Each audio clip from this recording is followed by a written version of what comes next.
and welcome. This is Business Edge right here on News Central. I'm Tolulope Adeleru Balogun. Before we get into our conversations, first, the headlines. Nigeria's finance minister predicts 38.68 trillion naira worth of debt by 2021. And moving from West Africa to the southern part of the continent, South Africa's finance minister warns of possible default. A lot of conversations are happening across the continent on Africa's rising debt, and we'll be getting into that conversation jumping off from Nigeria. This is Business Edge. Welcome again.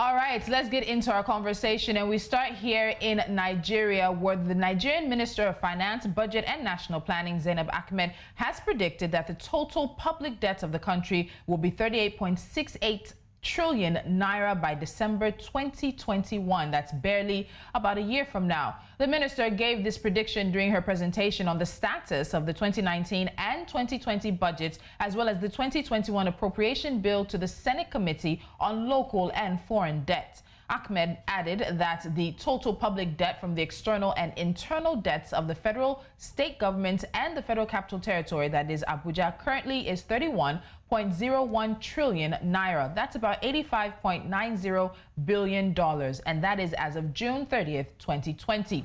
She said it is projected, based on existing approval, to rise to 32.51 trillion naira by December 31st, 2020, and 38.68 trillion naira by December 31st, 2021.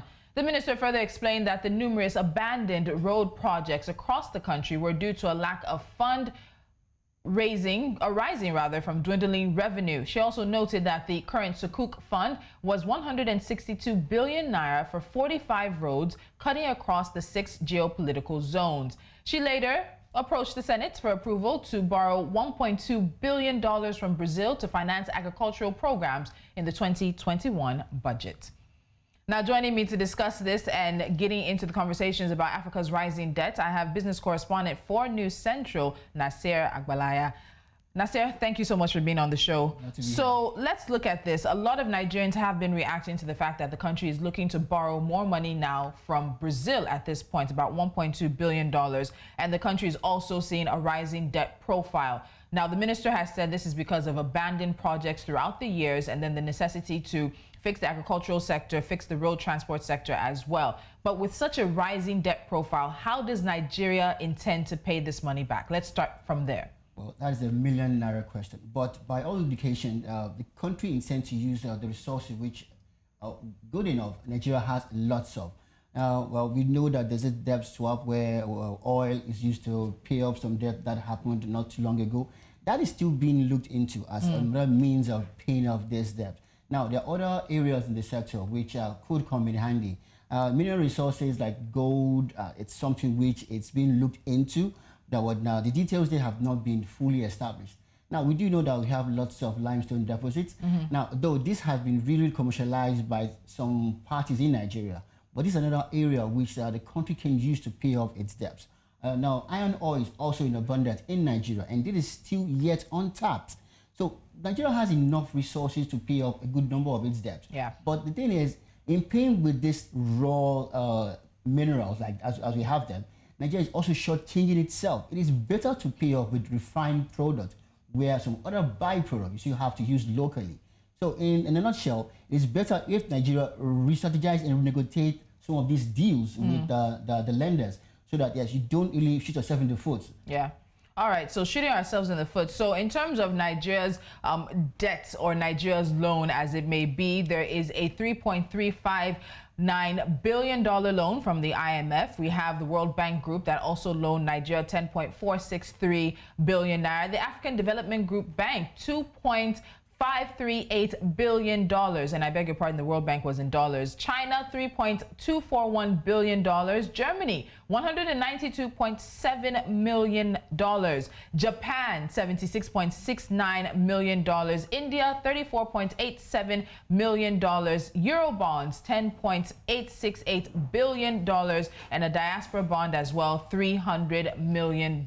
So we have seen Nigeria, as well as many other African countries, going to different lenders to get these loans that they're looking for. And when you add this up, there's no way definitely that the countries will not be looking at trillions of naira of debt. Is it worth it in the long run? Again, I reference what the minister said in terms of abandoned projects that have been sitting over the years that may have affected the country's ability to grow and to expand. But in the long run, looking at how much debt there is it worth it in your estimation? Yes, it is, particularly when this money are used to actually improve the social infrastructure. Now, these are the same things that could actually earn the nation more resources. Now, for instance, as we have in parts of Lagos State where some roads are tolled. Now, by paying toll on this road, now the road itself is paying for its own repair. Now, when we have more of such, and not just limited to the roads also, when some infrastructure can pay for themselves, road, rail, and even the ports also. So with this, with having more viable structures like this, infrastructure I mean, they will pay for themselves over time. Now, unfortunately, such mega projects are many that have been abandoned across the nation. Now, point in question is the Mambila Plateau Power Project. This is something that should have been in place since the 70s. But even now, it's still in the drawing board. That there was a bid for it last year. Something that if it come online, the issue of having less power supply should be a thing of the past. And also, apart from power supply, irrigation is another wonderful benefit of this project. Now there will be lots of water around the year to improve farming. And of course, you know that having food surplus is another fantastic way of limiting what you spend in buying this thing from outside the short of the line. So, in a nutshell, when we have more infrastructures that are actually working in the country, we find that over time, they will not just pay for themselves, but they will also be money earners for the nation. Okay, it's interesting you talk about money earners, because we also heard from the finance minister saying that the government is currently mulling an increase in the value added tax, and that's by another 2%. And recently Nigeria just increased their VAT as it was, and now we're hearing the possibility of a 2% increase. Adding this to the GDP conversation as well, where you have Nigeria having peaked at a GDP level of about I think about 300 or 400 billion USD. That's about 2018, but now the GDP for Nigeria has dropped. So you have a situation where it's very possible and very apparent that the purchasing power of the average Nigerian has reduced. We've seen conversations around the Forex and access to Forex as it may be in the past 1 to 2 years, and how that has affected businesses as well. There's the border closure you have to add to it as well. Food prices have skyrocketed in the market. Inflation is at record levels right now. So there are many people wondering, where is the purchasing power? Right now, inflation has hit 13.71% in Nigeria. So where is the extra money that many Nigerians will have if you increase VAT? Where is the extra money to go back to the markets with food prices having hit? And all of this is in terms of the purchasing power and the ability of the Nigerian state to fund its loans. Unfortunately, the average Nigerian is the worst hit in this whole scenario. Now, we have poor infrastructure to start off with. And now the government is now taxing people more. And now it's quite interesting that the same people who have been paying are still the ones paying. Now, the government would have done better if they actually increased the tax bracket. I mean, there are other areas that can be taxed that were not taxed before. They need to look into that. Now, another interesting thing which somewhat people are silent about, particularly the ruling elite, is the cost of governance. This needs to be cut down drastically. Now, you find a lawmaker, someone who is elected in office, having so many aides. I wonder, what are they there for? And they are being paid with taxpayers' money. This needs to be cut down. Even our lawmakers, do we really need to have full-time lawmakers? This discussion are what this country needs to have. There's a high time that we need to cut down the cost of governance. Okay. Now, if everyone across the board is taking pay cuts, why are those whom we elected in office not doing the same? They should lead by example. First, slash their wages, reduce the number of aides that each one of them has. So gradually, when this is done, you find out that the country would have saved like almost half of its budget annually. Now, with that, you can now redistribute this same wealth back into the country to generate more income and even create more wealth for the nation. Okay, this conversation, of course, is not just a Nigerian conversation. It's a conversation that's happening across the continent, as many have expressed concerns about Africa's rising debt profile. We're going to take a quick time out here on Business Edge. When we come back, we move to South Africa's finances, and we have the finance minister warning that the country may possibly default. Stay with us.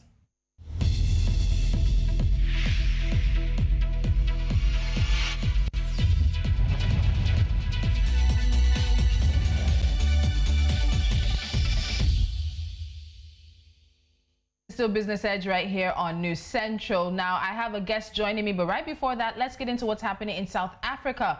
Minister Tito Mboweni has warned Parliament that South Africa must be careful to avoid the fate of countries like Argentina and Ecuador, who defaulted on debt payments during 2020. The revised fiscal framework plans for public debt to stabilize at 95.3% of GDP by 2025-26.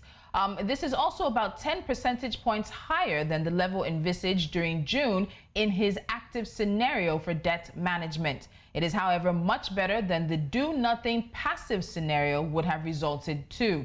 So on the front, at least, the MTBPS is sticking to previous promises to address the debt issues over time. However, small adjustments in the short term to income, expenditure, and deficit numbers could have a big impact on debt planning in the long term. By the 2021-2022 fiscal budget is released in February next year, the debt trajectory could again be adjusted. Now, the biggest risk here are that the economy does not recover sufficiently in the next 5 months and that the public wage bill negotiations fail to have a fiscally workable outcome.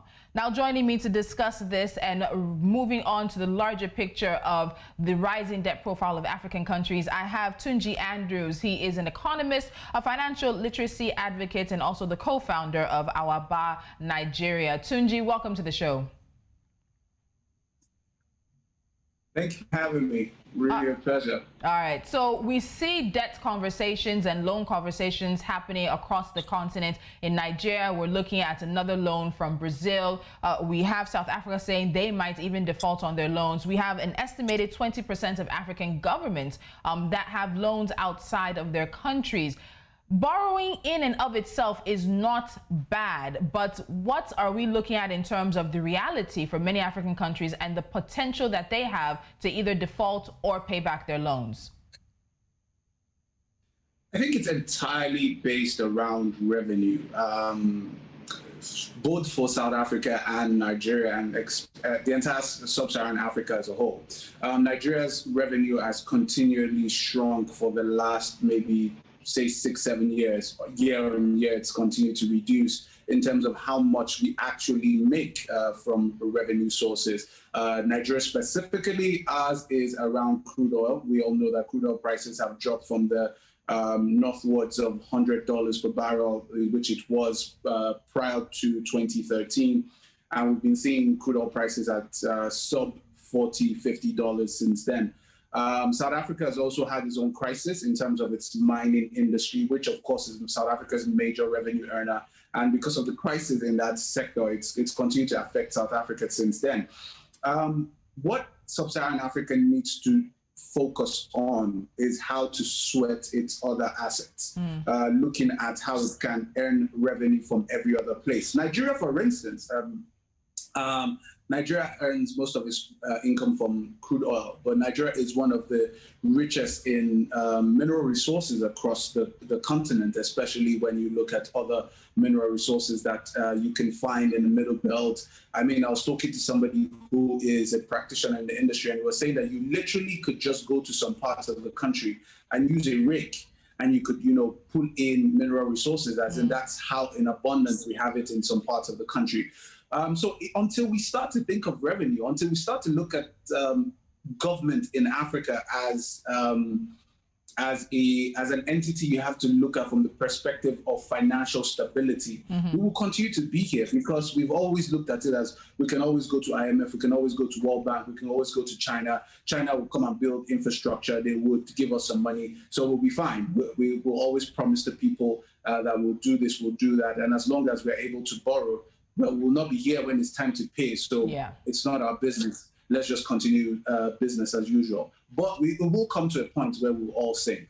Okay, so now let me ask, do you think the warnings are exaggerated? We've had the International Monetary Fund that says they believe the African countries are near or at distressed levels, and this has to do with the Eurobond issuing spending spree that many African countries have been on. So we have that the total value of Eurobonds issued between 2018 and 2019 was more than the value of all the bonds sold between 2003 to 2016. So we have African governments issuing and listing their bonds on established international debt markets and leaving the domestic market. So first question, do you think some of these warning bells we're hearing from the IMF, from the Brookings Institute, from even the World Bank are exaggerated? And then let's also look at the fact that we're going out of our domestic markets to international markets to source for funds. I don't think it is exaggerated. I would also add that Nigerians have been, sounding this alarm from 2013 when we started to face onwards to our first fiscal crisis in the last maybe 20 years. So there has been warning bells in Nigeria. We've been, excessively spending and wasting money, I would say, on things like subsidies. We have subsidies in almost every area of the economy, where government is trying to play father to every single person, where government is trying to make sure that they are in the know of everything, paying for every single thing that happens within the country. There is no country in the world that this happens with. It doesn't happen in America. It doesn't happen it doesn't happen anywhere. I don't even care what country you talk about. It doesn't happen anywhere. There's always private sector involvement, except of course maybe when you're talking about countries that practice a different level of a different set of principles when it comes to governance. But when it is a democratic state, there always is private sector involvement. But I'm looking at it from the perspective of Nigeria particularly, we are close to Greece levels. And if people would think back to when Greece defaulted, Greece wasn't in their situations where people were begging for food on the streets. It was just a situation whereby the government had gotten to the point where it was paying too much to keep government afloat. Yeah. And because of that, it could not respond to its obligations in terms of loans to international organizations. Nigeria is there. Nigeria is paying from its revenue. We're seeing points levels where we're getting to 90% in terms of debt repayments. We're paying 90% of the revenue we make for debt repayment. And Nigeria for what it is. We must pay overhead. We must pay salaries. Politicians who are in government must get to travel. So in that situation, you realize that the two most important things to a Nigerian government is to make sure that its overheads are accounted for, and at the same time, it continues to borrow to make sure that happens. But because it knows that it wants to continue to borrow, it will continue to pay back, at least make sure that it tries to pay back those loan obligations. And we will get to the point where, as colloquial as I said in Nigeria, water will pass Gary, and we will get to default. It's only a matter of time. I don't think that we can continue this way for the next 5 years without defaulting. Okay, Tunji Andrews, will end the conversation for now on that note. There are a lot of conversations around the sustainability, of course, also looking at the fact that now China is Africa's top lender, and we've had conversations, many people asking for debt relief in the wake of COVID and the coronavirus outbreak. So we'll continue these conversations another time, but I have to say a very big thank you for joining me on Business Edge. Thank you for having me. All right, so this is how we start wrapping things up. And before we do that, we're going to give you NC4 to watch. And these are the 4 business stories we're keeping our eyes on. We start with Burundi, where the government has announced it is to reopen the airport. The Burundi government has announced recently that it will reopen the Melchior Ndadaye International Airport on Sunday, November the 8th. They had closed the airspace in March this year following the outbreak of the coronavirus worldwide. A statement by the government spokesperson stated that strict measures will be put in place to curb the spread of COVID-19.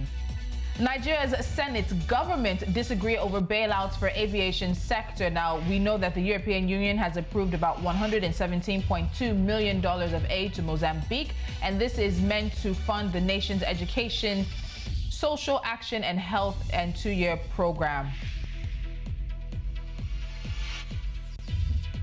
And finally, just heading straight to the last NC4 to watch, we have us in Kenya, where Kenya and the UK have signed a trade deal. Now, the United Kingdom is about to sign a 6th bilateral trade deal in Africa, and this will allow British and Kenyan companies to expand on trade already worth about £1.4 billion.